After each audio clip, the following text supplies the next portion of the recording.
the month of June. Today I am going to be speaking on my thoughts as far as how to prepare for the new cycle, the new fiscal year as the leader of a not-for-profit.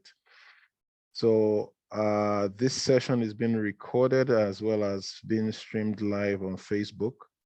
The goal is that we will be able to, as a community of leaders. Can you give me access to share, please? As a community of leaders, we'll be able to better prepare ourselves for the coming year. That's the intention and that's the goal.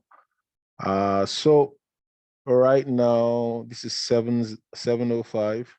Probably will take another 1 or 2 minutes just to wait for people to come into the room, and then we'll take it right off. So today I'm talking about summer action points for a not-for-profit leader. The beautiful thing about the not-for-profit world is the fact that there's opportunity. There's endless opportunity to support causes. There's endless opportunity to drive change. If you are passionate enough. Hi, Ayodele Adeyemo. Thanks for joining us. Hello, Josie. It's good to have you here. T, could you give me access to share my screen? I have just my regular slides, nothing special. So as a leader of a not-for-profit, the beautiful thing about the not-for-profit world is you have the opportunity to drive change through collaboration and community participation. So you don't have to do it all by yourself. All you need is to find like minds, find people who are conjoined to you in thought and in interest, and who are more than willing, right, to see that cause that you desire come to life. And that's really all that you need to do to make a change. So tonight we'll be talking about action points, summer action points for a non-profit leader. For the guys on Facebook, you can see my slide. That's my leading slide there. Yeah. So without taking any more time, let's just dive right into it. It's 7:07 already. We have just about 53 minutes, and we will do this. What are the things? The interesting thing about the life of a non-profit leader is you have a cause, you have something that you want to see, you have a wrong that you want to be righted in society, or something you want to see corrected. Hi, Opilums, I see you. Thanks for saying hello. You have something you want to see change in society, and on the back of that, you've decided to give a voice, give attention to that particular cause. But the beautiful thing about it is you are not alone. There are other people like you, and some of them have significant amounts of money, and they're willing to, they don't have the capacity to pursue the goal like you can, but they have the money that they can put behind the goal. So on the back of that, when a desire and the capacity to act meets capacity to fund, we have a cause that can actually become something. So because of that, with that as a backdrop of our thinking, of our thought process, we know that you don't necessarily, you don't share profits doing not-for-profit work. What you get from not-for-profit work is the satisfaction that this thing, that this right that you, this wrong that you want to see righted, this way of life that you want to see society adopt, is starting to first see the light of day and then gain traction and then maybe eventually at some point become numb. That's what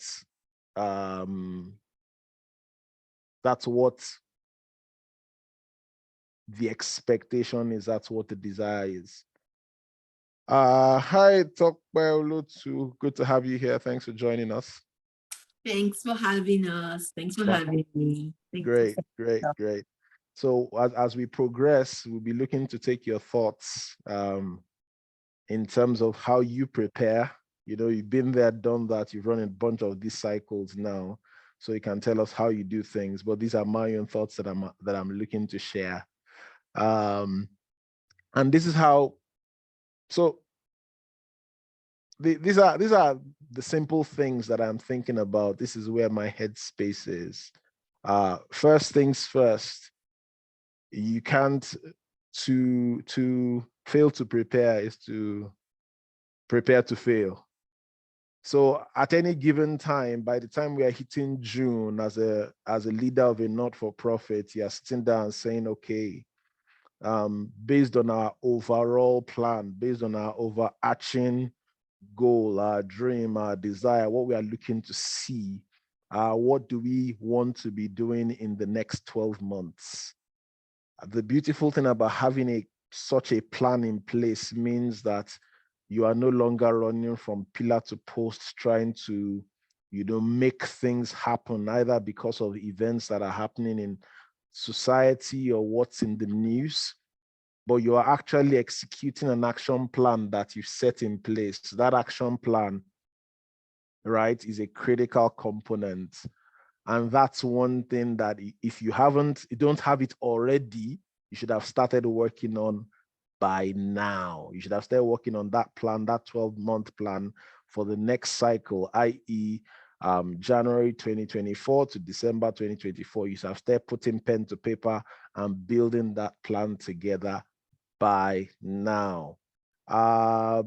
Josie, do you mind telling me whether that's something that you've adopted or whether that's something you've done before in the past? I don't know what your organization is. Do you want to tell us a bit about that? Josie, are you there? You can't see me, but I'm here. Oh, fantastic. Thank you very much for taking time out of your busy evening to spend this time with us. So in terms of putting out your 12-month plan together, how does that typically work for you? Well, it's something that we still have to work on. Yeah. Yeah, we are new, but actually that should be the first thing to think about in the baby steps. Yes, that's correct. Yeah. That's correct. Yeah. Nice. I'm happy that that's already where you are. It's easy to say, hey, it's the next year is 6 months away. So it's gonna take a minute to get there. But guess what? 2023 is halfway through already. By Friday, it's halfway through the year. So we'll sleep and wake up, and then the next thing we know, it is December 31. So having that plan, in place is always going to stand you in good stead. Now, thank you very much for that, Josie. We really appreciate it. Apart from being able to articulate a vision and document a plan, the next thing that you need to establish this year is an implementation plan, a calendar. So you're not just going to say, oh, we want to have 4 events, 1 in fall, 1 in summer, 2 in summer, 1 in spring, and that's about it. You need to put pen to paper and pick dates on the calendar. On what day, at what time, who are the people that are going to be at the event? Which demographic are you targeting? Are you bringing any of your funders to come and witness the wonders that you've been able to perform with the funds that they're providing you? Are you collaborating with any other organizations to make it happen? Which government agencies or government parastatals are you considering inviting to come and see what you are doing? Because the truth is, as a not-for-profit, to be able to not just establish yourself as part of the landscape, But to remain part of that landscape, you need to let your voice be heard. And you don't let your voice be heard simply by serving the community. You let your voice be heard by letting the other participants in the community know what you are doing. So for example, if you are a youth serving organization in the city of Calgary, it's on you to be able to find somebody at City Hall who's focused on youth and youth development or youth problems to come and be participate in your event, either as an observer or as a keynote speaker, or just somebody who'll be able to say, oh yeah, they invited me, I went there, I saw what they did, and they did a fantastic job. Because guess what? That person could have some money to give to your event 2-3 years down the line, but they will only be able to support you if they know you and they know what you are doing. But if they don't have any idea of your existence or the resources that you require or the work that you can do, it becomes challenging for them to be able to support you. So Chukaguru, thanks for showing up. Hi, Maka Numoren. I really appreciate you taking a minute to join us on Facebook. Mrs. Olotu, I'm going to come to you because I know you have an amazing implementation calendar set up for 2024. You want to talk us through the process, how you were able to put that together to set yourself up for success next year? Thank you. We haven't even started implementing your 2023 summer plan yet. Your 2024 plan is already in place. Talk to us. Okay, thank you, Dotun. I only have you and your team to thank for a lot of the success that we are recording right now. It started by having you and the team come into the rooms with us. We are stakeholders, our board members, and myself as lead to look at what's important, what are the things that we want to prioritize, and creating a 5-year strategic plan for us, which is a living document. It's a document that we have all the bases covered, but it's something that we have gone back again to the dashboard of it to make it even look better and improve on it as we know more about our mandate, about what we are set out to achieve, and the community members that we are set out to reach. So I guess the first thing that I have you and the team to thank for is that strategic plan, because it's our source of truth for what we want to achieve. So if there's any organization here that has not done that exercise, I invite them to that experience. It is life-changing for you. So you're speaking to the 5-year strategic plan right now. Right. I know so I'm talking that's about just the summer. That's the first. Yeah. That's the first action the item. foundation, the ground level for all this pretty stuff we're talking about is that extended 5-year plan, because that sets you up, that gives you the clarity to run. Am I correct? Absolutely. Fantastic. It's an investment that is worth it's worth investing in. So I will invite those of us that are in this firm. I mean, we've only been around 3 years as well, 3+ years, but having our strategic plan done last year was like the first great exercise that I think we participated in, and I encourage everyone to try. Second to that is the implementation plan. So the exterrators called it tactical plan. More like every year you create like a tactical plan for getting stuff done. And they gave us like a basic spreadsheet of our key pillars. So we have key pillars for our work. So for each pillar, there are expected action, and we are just tracking them. So everything that I'm doing, including this meeting today, has a place in our implementation plan, because this is part of my professional development as the lead of this project. So that as a line item in our implementation plan. This is not paid for, but every item on that implementation plan has the amount that it takes. So if it's free, if it's in kind, if you are paying for it, if it's a volunteer based, whatever it is, it's all clearly stated in the implementation plan. Right now, implementation plan is just a spreadsheet but we see it going into a project management portal as we grow, maybe Slack or whatever it is that we're going to be exploring to use. But right now we're just using basic Google Sheet for it.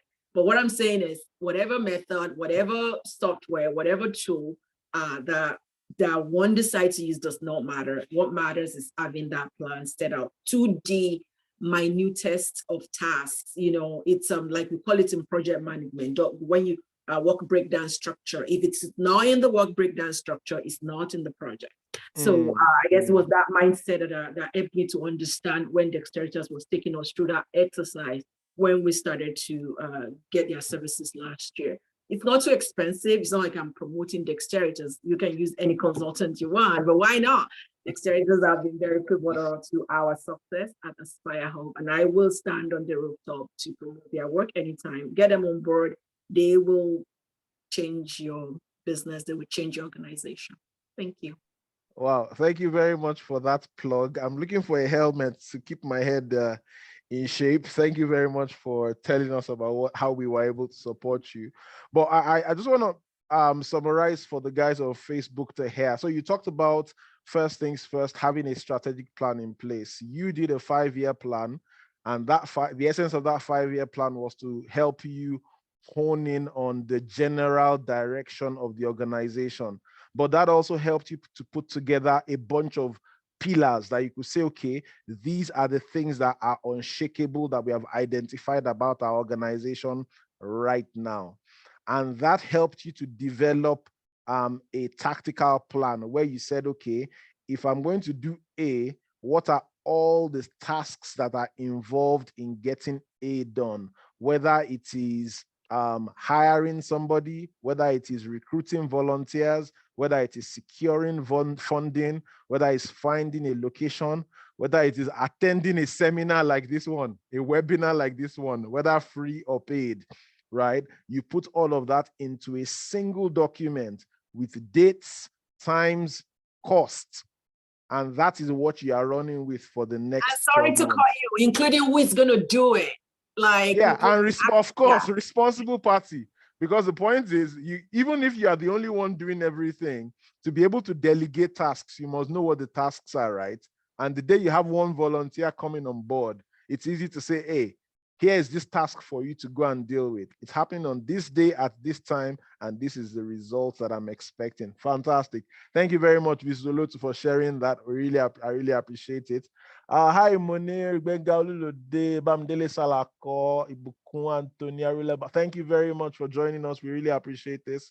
The essence is just to support the community as much as possible and help us to build stronger, more sustainable organizations. Now, we've talked about the implementation plan.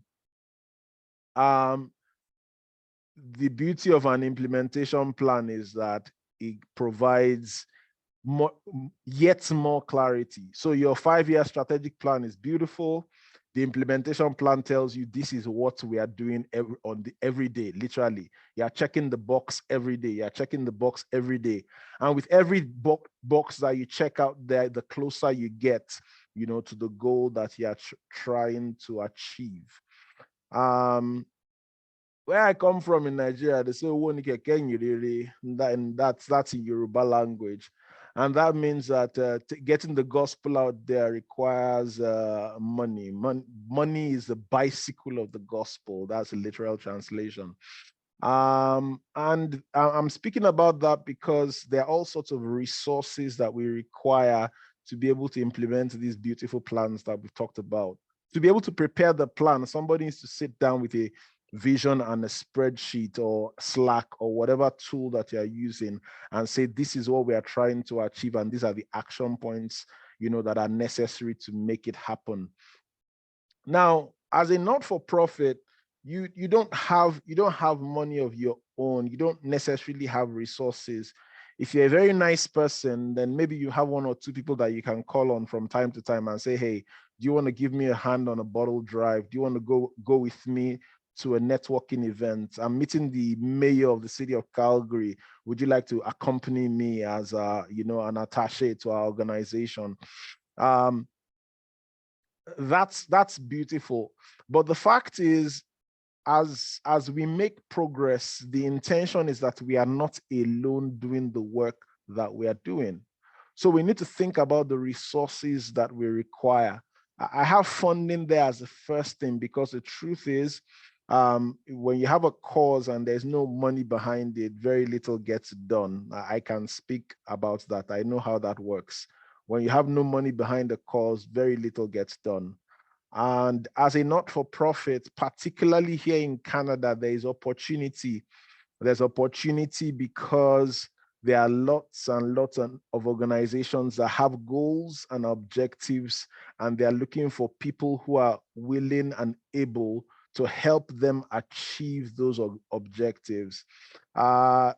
All sorts of organizations, whether it's the federal government of Canada, yes, you heard me right, the government of Canada, whether it's a provincial government, I'm here in Alberta, definitely the government of Alberta has grants out there on different subject matters. The municipal government in the municipality that you live, I live in Calgary, and I'm aware that the City of Calgary has grants that support organizations that are working with young people, that are working with racialized communities, that are working with new immigrants. Bamidele Salako, who is online, can speak to this because he works for one of such organizations. Hi, Bamidele. So being aware, and of course, apart from the government, corporate organizations actually have grants. I'm aware that TELUS has a $125,000 grant out there right now that they're asking not-for-profits, business owners to fulfill certain requirements to be able to qualify for up to $125,000 in grant funding. And there are many, many corporate organizations like that. There are also the community foundations who are just interested in seeing the community grow, right?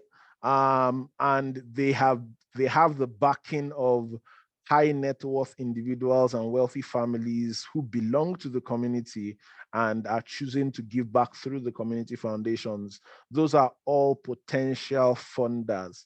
Now, how do you get money from these guys? Because money is a resource. You find out why they are giving out money, who they are giving out money, and for what purpose.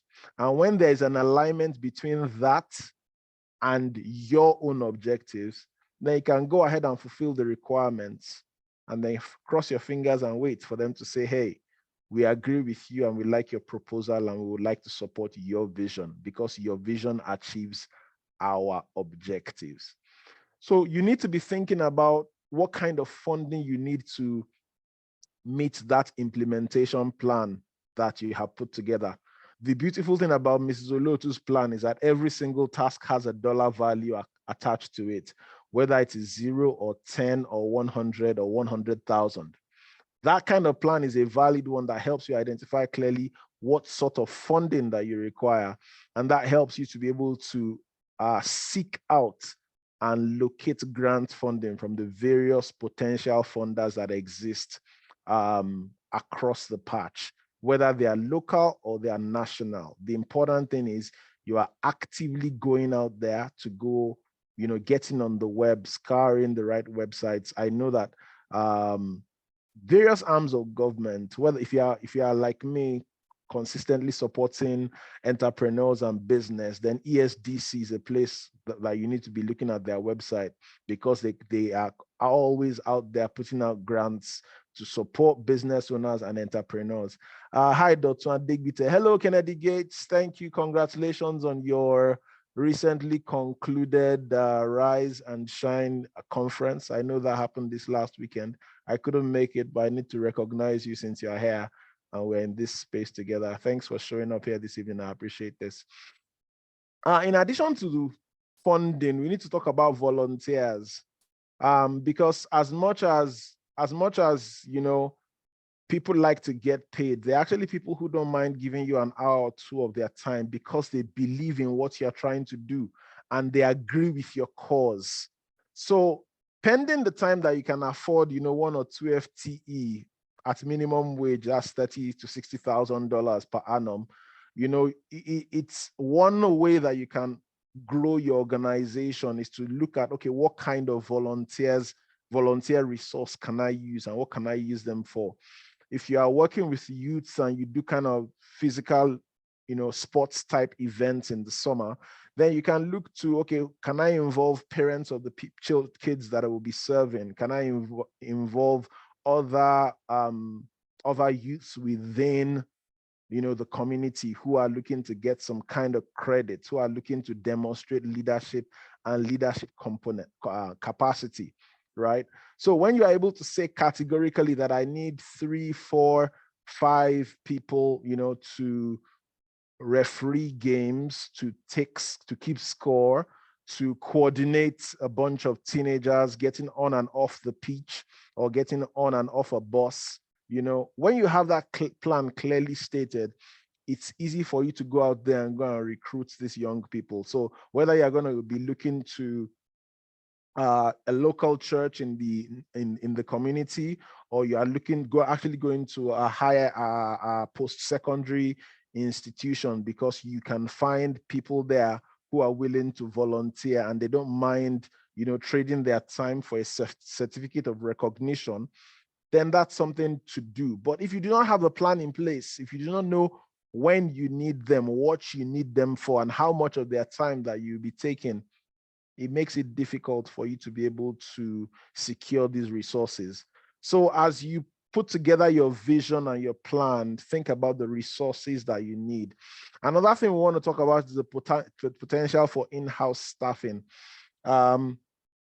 As our organizations are still in that growth phase, you're thinking about it and saying, hey, you know what? I don't know what I can do about this. I don't know whether, I have the capacity to pay $30, $40, $50, $60,000 per annum. You may not have that capacity, but you may be able to find a funder who's going to say, hey, you know what? I like what you're doing so much. And I believe that if you had one more person with you, it would make a difference. We would see the amplified effect.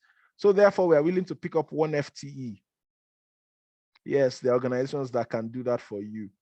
But the only way you can get it is if you articulate it clearly, if you have a plan, if you have a vision written down, resource plan that says, hey, I need 1 FTE and the person will be helping me with A, B, C, D, E, F, and they would work 9 to 5 out of this location or remote or whatever.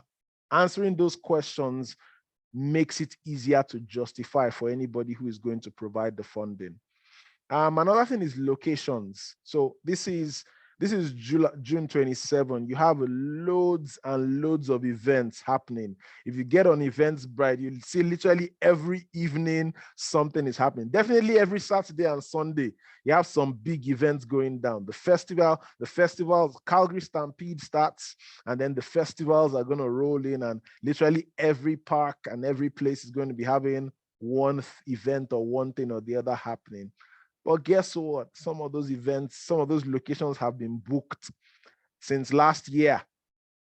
And because the individuals had a plan, they could say, hey, High City of Calgary, I need the picnic spot at North Glenmore Park. I need this particular site, and I need it from this time to this time on this day or on these days. And they're able to plan for rain cover, they're able to plan for sitting, they're able to plan for barbecue. If they're going to be having a barbecue, they're able to plan for refreshments and refrigeration of drinks, if that's the case. But if there is no plan in place, you leave yourself exposed. So you can imagine trying to put together a picnic for young people happening in the month of July, and you're just starting today. You know how that's literally going to be a nightmare. It's going to be difficult to make it happen because all the events locations are booked, all the caterers are booked, all the people that handle rentals are booked out, and you really can't find anything. And if you find anything, you'll be paying top dollar for it, and you're not sure whether it's going to still deliver. So you are able to plan better when you have those locations clearly laid out in your mind. Another thing I want to talk about, which is going to be a segue into our next topic is collaborations. As not-for-profits and people of color in Canada, You know, we have this thing that, oh, you know what, I don't know whether there's anybody out there that's going to help me, but I'm just going to do it, and I'm just going to stay there and, you know, grind it out, and we just keep going on and on and on. We put ourselves in a challenging position when that is the modus operandi that we take. We put ourselves in a challenging position when we try to do everything by ourselves. I can tell you for free that funders, from my own experience dealing with one or two funders, I found out that they are very happy when they see 2 or 3 smaller non-profits come together and organize an event, come together and implement a program and execute it together. There's this sense of satisfaction that they get, being able to see that we are working together, right? So the summer is a fantastic time to meet people in this space. As you're going, you know, people are inviting you to barbecues, people are inviting you to networking events, people are inviting you to, you know, just come out and meet people. Take the time and find out what people do, and find out people that your visions are similar, your ideologies are similar. You could potentially work together, you know, and when you meet those people and you have the opportunity to collaborate, particularly when you know that you can sit with them and have a good conversation, and the conversation goes well, and you know you're not butting heads too much on too many things, you give yourself the opportunity to do some bigger things together that carry your name, the name of your organization, in collaboration. And that is itself is value, because you get introduced to more people, you get introduced to other potential funders, you get introduced to a whole new demographic that you may not have access to, or people, a different community of the same demographic that you are trying to reach. So collaborations are key. Collaborations are key, and they are very, very, very important. And I'm gonna, Munir, thanks a lot for that comment. You said in your healthcare business, reaching out to students on the break. I did that, sorry. Reaching out to students on break, looking for experience and building on their skill is helpful with staffing. Fantastic. So you're meeting young people while on break, and you're solving your staffing problems, bro. Thumbs up to you for that one. I didn't see that coming. That's fantastic. Hi, Dotun. You said we need to learn to collaborate with others in meeting our goals and helping others achieve theirs as well. Yep, thumbs up to you for that. I agree with you 100%, because the fact is we just can't do everything by ourselves, you know. And to be able to achieve this goal, you need to go out there. So as you are out there, you know, don't just meet people and say, hey, pleased to meet you, and be done. Take a business card, have a call, ask for coffee, meet people, agree to meet people for coffee. Don't just take the card and be done with it.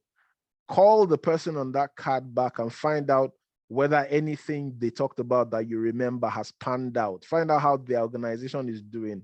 Let them give them the opportunity to tell their story, because what that does is somebody else gets to know you, and they may be in a position to advocate for you.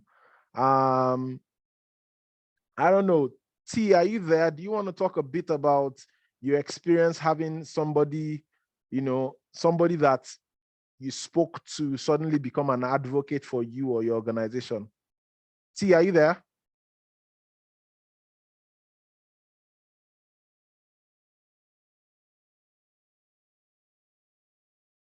Okay, I think she's not. My own experience on advocacy. I'm here. Did you call T? Yes, T. You're the one I called. You're the one I called. Okay, so I was asking you to tell us a bit about, you know, your experience having somebody that you met in passing become an advocate for your organization. Did you want a true story or a fictional story? I know you have 1 or 2 true stories that you can tell. I know you have 1 or 2 true stories between one community foundation and another community organization that I know. So you can just share one or two of those. Okay, so the background noise is a baby and children. So I'll make my story really quick. So I'm the publisher of a magazine. I do with my sister, Ladies Corner magazine. And during the pandemic, we struggled because before the pandemic, we had like 30 small business women. Well, not small business women, but they were owners of small businesses. That was the initial model. They were going to pay a certain amount, and all the 30 was going to, well, the sum total was money to publish a magazine. And then the pandemic struck. Boom. And there was, the pandemic struck. So 30 became like -1. There was nobody standing. Wow. And, it was a very low time. And the idea was, should we just call it a day? So because of busyness in the community, knowing this one and down, there were several meetings. One of the meetings we had was with, was a community foundation. And the other one was with a community, was with a church. And they were both interested in advertising. Well, they were interested in people knowing about their services. So it was that partnership that gave life to LCC Media, and we didn't die. Very random meetups led to those conversations, but it did happen. And that's one of the reasons why we're here today. We worked with the church and we developed we developed a good relationship with the community foundation. I think Tayo is here. Tayo too may want to jump in to say one or two things. No, I agree with everything you've said. Having a good relationship is very important. Can you all hear me? Loud and clear. Yes. We hear you loud and clear. Is it the feel-good story that Dotun is looking for, though? I'm not. No. This is exactly what I'm looking sorry, for. what feel-good The guys story? on Facebook, I know you can't hear Zoom, and that's because Zoom and my computer kind of don't get along well. But I'm going to repeat everything once we are done with this. Forgive me. So Tayo, yes. What is the feel-good story? Sorry, I missed that. Just the fact that a bunch of random meetings and collaborations led to an arrangement that allowed Ladies Corner Canada magazine to continue to be in operation 3 years after the pandemic. Oh yes, right? Yes. That's very important. That's actually, luck, grace, I believe more in the mercy of God, really. But yes, they were random. They were not quite random, right? But the fact that opportunity met preparation, I suppose, and we're able to speak to people who believe in our cause, and they were able to support and help us, and that's very important. But at the end of the day, it was collaboration. It wasn't what is in it for me. It was more, how can we help each other, right? How can we support each other through this process? And I think maybe that's the right mentality to have, as opposed to what am I gonna get? I think it should be more like, how can we both profit? How can we both grow? How can we both achieve our goals individually and corporately through this collaboration and partnership? And that is all we did. And it's been very rewarding that has happened to us and for us. Because honestly, going in, starting out, you don't know, there's a lot of moving pieces, right? But yeah.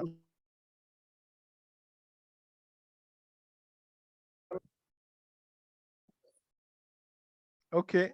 Ty, I think we are losing you, but I think the points that you made. Can I just add what the missing pieces is called grace. The missing piece is called grace. Yeah, and God in action when you need him. Okay. I think that's what I was alluding to. That's what she was saying there. Fantastic. And I totally am in agreement with that. So T was telling us the story of how the magazine that she publishes, Ladies Corner magazine, was kept alive because of a series of meetups and connections and networks that she made pre-pandemic, which now led to getting funding to keep the magazine going and to grow it to where it is today, 3 years post-pandemic, right? That's a typical story of what networking does for you. I can tell my own story. I came to Canada as an accountant, Big Four experience and all of that back in 2013. And my goal was corporate, and I got a corporate job, and it was fantastic. I enjoyed it, did it for a while. And then after that, I'd always had I wanted to do my own thing on the side. It had always been there. And the opportunity came along, and I started to explore it. And I met somebody who was already who had been running her own accounting firm, even though she wasn't a CPA, for probably about 10, 12 years at the time. And I walked up to her and said, hey, you know what? I'm the competition. I'm here to take your business. And guess what she said to me? She said, there's too much work. Come and see me in my office. I'll give you work to do. And from 2015 till 2020, when I started to do Dexteritas full time, she would send me tax returns to help prepare. She'd send me clients my way because she had too much work on her hands. And that was a fundamental piece, to me starting Dexteritas full time when I did in 2020. So it just comes. The beautiful thing about it is relationships mature with time.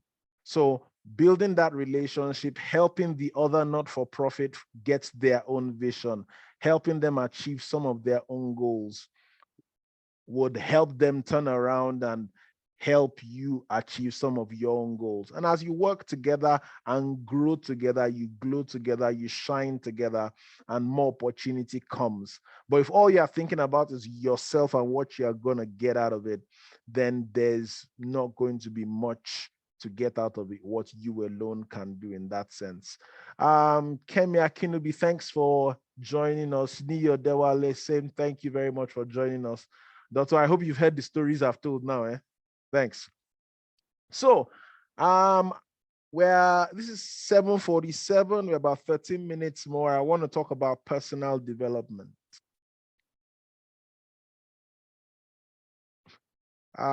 Salome, do you want to give us your take on personal development? Thanks for joining us, by the way. Are you there?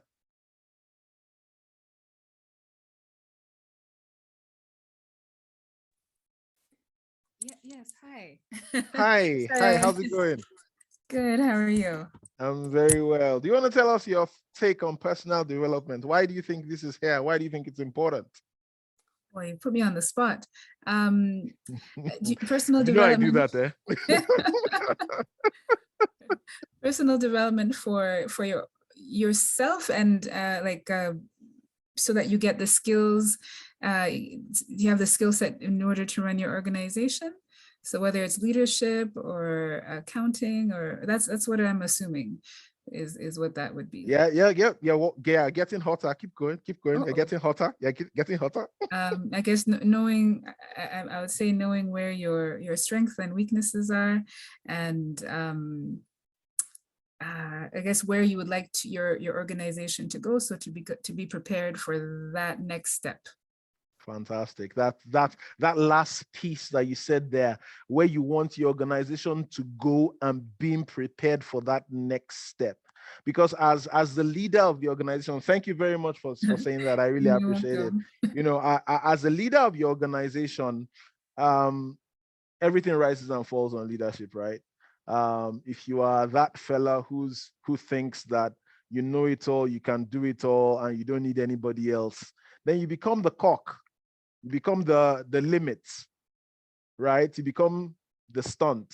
You become the punctuation of that organization.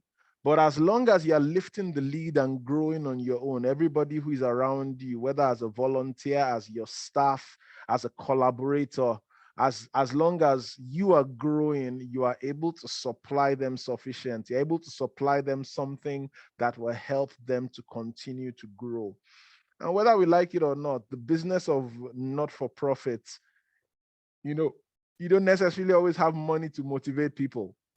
So being able to shine as a light, being able to be an example, being able to be that likable fellow that, the young people want to be like, the older people respect, and they're willing to take your counsel or take your advice or take or follow, or basically just follow you. Those are valuable qualities, but those qualities do not just appear in your life. They don't just jump on you. They come as a result of you taking the time to develop yourself. This is the summer. You have some time. You should plan to have some time off. Find one or two good books on leadership. Just read them for reading's sake. If you want to take it one step further, take time to study them and look for things that you can incorporate in your life, in your character, in your personality.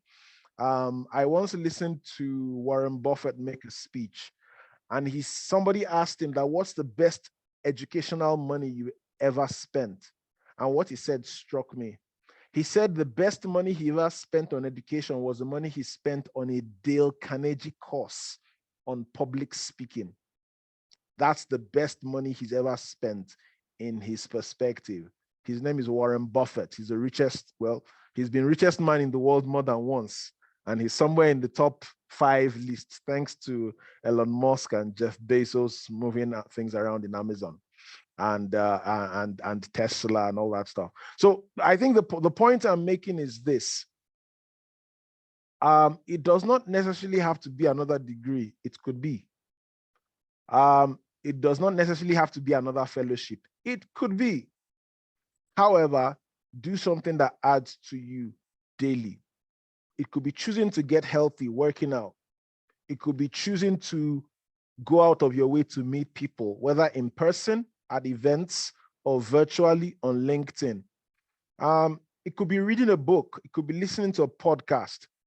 The point is, you are only as good as what you know and do.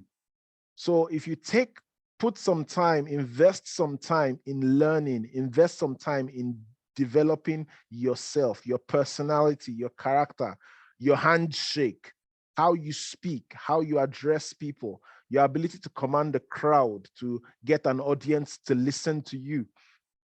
Those are all skills that are very relevant in this space that we are in. And when you cultivate them, they stand you in good stead. You put yourself in a position to be able to command the resources. Those resources we talked about earlier at point number 3, funding, volunteers, capacity, location, collaborations. Nobody really wants to deal with an uninteresting personality. That's the truth. There has to be something about you that attracts people to you. So take the time to invest in yourself, develop yourself, learn something for yourself, change a bit more, become a bit better, become a bit more, of who you are and who you want to be. Take yourself in the direction of where you want your life to grow. Invest in it that way. And when it's time to get on the stage, that thing you've put in yourself is going to come out. When the light shines and the heat is on and the pressure is mounting, that stuff that you've put in yourself is what's going to come out, right? When you put olives in a cold compress and apply pressure, the oil comes out. When human beings experience pressure, their character and their personality is what comes out.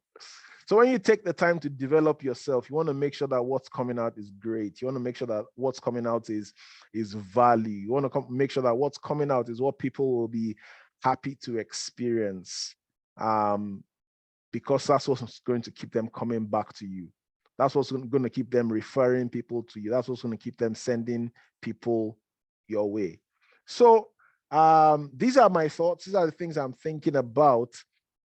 Talk to Josie T. Salome. Thank you very much. So far, so good. You've been online. I really appreciate this. Do you have any questions or do you have any contributions that you want to share?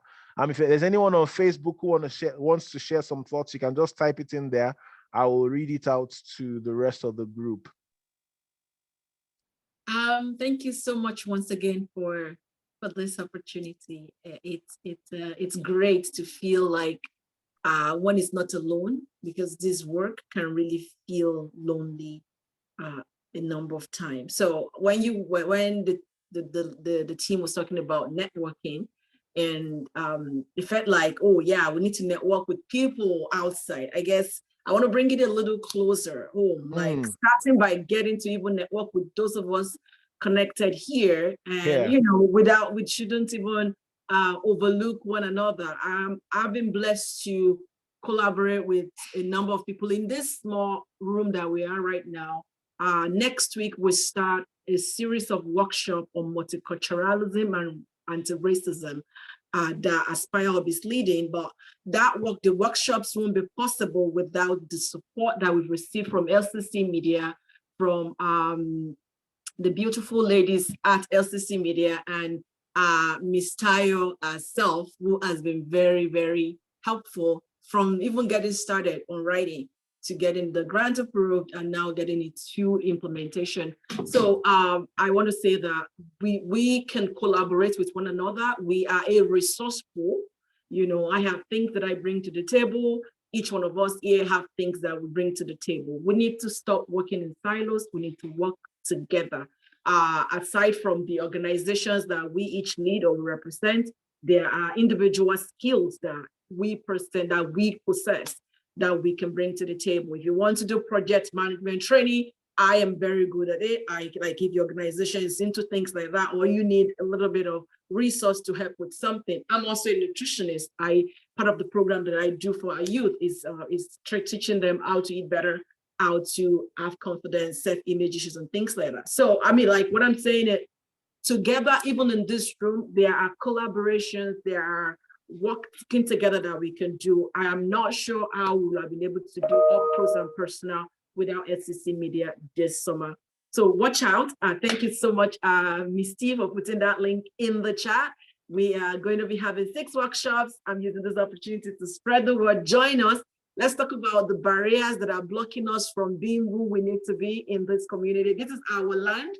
We belong here. So let's talk about the barrier. Let's talk about how we can get support for our children at school, for ourselves at work, in healthcare, in everything. Let's come together and discuss. Join us. The link is in the chat. But once again, thank you, everyone. Thank you, Dexteritas. Thank you, all my family members here. Cheers. Thank you very much for that. I really appreciate it. And yes, there are 6 seminars happening here in the course of the summer. And I'm going to be putting the chat in the links. I put the link up here, but I'm also going to put the link in the Sustaining Your Not-for-Profit group, because that's something that is value right there for all of us to be aware of. And it's an opportunity to collaborate. So this for me has been a very enjoyable session. I haven't been shackled and constrained by the formality of it. It's been fun. It's been fun to just talk about this, about growth, about developing. Salome, thank you very much for spending the time here. Josie, thank you very much. T, thank you. Ms. Zolotu, thank you. Mr. Adegbite, I appreciate you. Benga Dewale, Niyo Dewale, thank you very much for joining us. And so this is the last of these webinars for the summer. So we're going to take the month of July and August off. And that's the reason why I went through the content that I went through. There will be reminders to take action on all of these points on the group over the course of the summer. From time to time, probably every other week, we'll send in something about your vision, something about your plan. As we find granting opportunities available, we'll come out there and talk about them. The CIP, the Community Initiative Project grant for Q2 is going to open. Is it open or closing on July 15? I believe it's closing on July 15. Please say if you need funding for some kind of either an event or a cultural program or operational grants, that is one direction to look into. It is funded by the government of Alberta. Don't be afraid. The matching funding can be in kind. It does not necessarily have to be in cash. So don't be put off by the fact that they're asking you to have matching funds of $60,000. If you're able to secure volunteer funding, volunteer time, that becomes part of the in-kind matching funding. So take a look at that and put some plan to apply for that, if that is something that you need. But in the course of the summer, I will be sending reminders about these things. The goal is that we have a better, more fulfilling, more successful, more prosperous 2024. And we are starting now. We are starting now. Of course, as our events start to roll out, please take the time to share about them. We look forward to showing up and showing up for you and showing up for each other in the course of the summer. It's 8 p.m. I do not want to take any more of your time. I want to say thank you to Salome, thank you to Josie, thank you to T, thank you to Tayo for showing up while she was here. Thank you to Mrs. Olotu, and to all my friends on Facebook. Rhoda, I see you. Thank you very much for showing up, and do enjoy the rest of your evening. The hope is that the recording will be available for people who are interested to watch from probably Thursday or Friday. Thanks and have a beautiful evening. Bye for now. Thank you. Bye.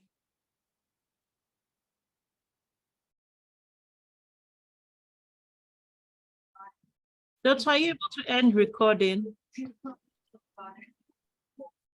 It says I need permission.